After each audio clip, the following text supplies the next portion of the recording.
নিয়তের মতো আজকে ইউনিভার্সিটি থেকে বাসায় ফেরার সময় বাসে বসে ফেসবুকে নিউজ দেখছিলাম। তো হঠাৎ একজন মধ্যবয়স্ক লোক পাশের সিটে এসে বসলেন। ওনাকে দেখে আমি ফেসবুক থেকে বের হয়ে গেমস খেলতে শুরু করলাম। তখন লোকটি আমাকে জিজ্ঞাসা করেন, তুমি এখনও গেমস খেলো?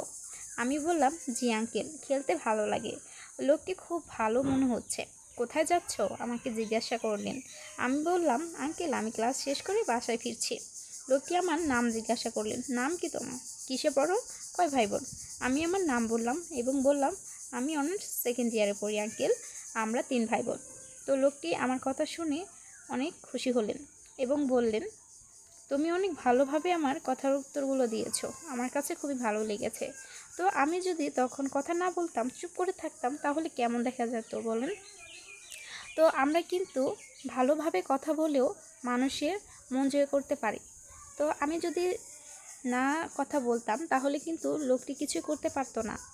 তো কথায় আছে না যে ব্যবহারই বংশের পরিচয়। তো পরিচয়টা আমাদের নিজেদেরকে আমরা সবার কাছে প্রকাশ করতে পারি যে আমাদের পরিবারটা কেমন। তো এই তো কথা বলতে বলতে আজকে তরমুজের শরবত বানিয়ে ফেললাম। কেমন হয়েছে বলবেন। আল্লাহ হাফেজ।